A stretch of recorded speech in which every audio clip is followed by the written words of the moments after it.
The campaign season is here, and your vote can make a difference. Comcast brings you the candidates on demand right now. I'm Jill Horner, and this is Candidates on Demand. With me is Douglas Herbert. He's the Democratic candidate for the 11th Congressional District. Thanks so much for being with us. Thank you for having me. Talk to us about the 11th District and the area that you want to represent. The 11th District is made up primarily of Morris County. However, there are 4 other counties. There's a piece of Sussex County, Somerset County, as well as Essex County, and then a half a town in Passaic County. So it's a big district, but it's primarily made up of Morris County. So that's the geographic area, but let's talk a little bit about your background and why you decided to run. Well, I decided to run because I felt that the present congressman, Rodney Frelinghuysen, wasn't doing the job that we hired him to do. I felt very strongly about that, and so when I was approached, I said I would gladly take on the effort to run against him.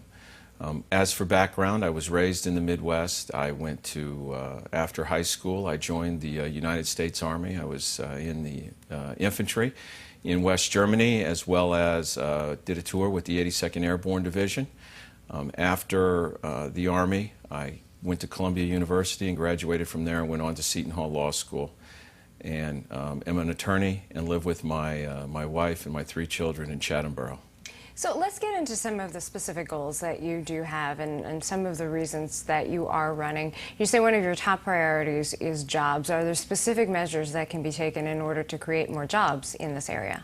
I think there are specific measures, and what we have to really do is we have to give businesses the tools they need to get America working again.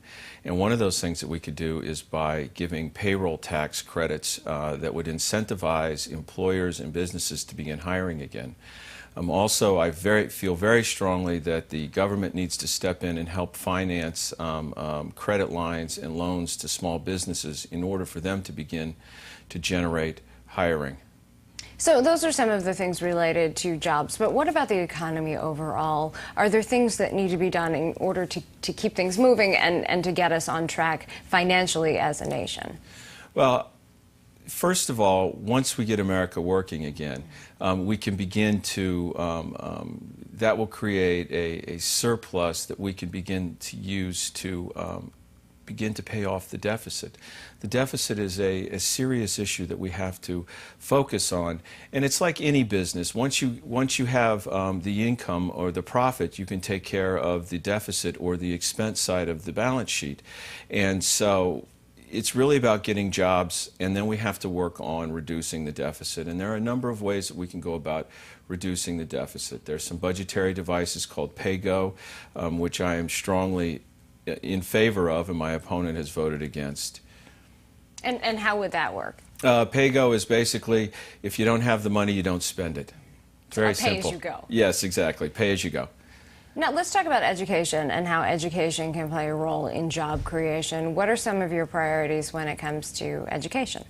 Well, with education, we have to invest in the future. Education and educating our children is a long-term investment that this country has to continue to make. Otherwise, we will lose ground in the global economy to other large economies, in particular China. So I think that we need to invest in education, and by doing that, what we do is we make sure we take care of the education family. And by taking care of them, they're going to take care of our kids and make sure that they are properly educated. So we're talking about elementary, high school, even secondary education as a priority. Absolutely. And for secondary education, we need to expand Pell Grants so that people can continue, so that education is made, secondary education is made more affordable for people. And we just have a short time left, but why should people vote for you in this election? Because I really want to go down to Washington and fight for the people. I really feel like the present congressman isn't doing the job, and he no longer is representing the interests of the people, and I want to go down and represent the interests of the people. Thank you very much. Thank you. We've been talking with Douglas Herbert, the Democratic candidate for the 11th Congressional District. I'm Jill Horner.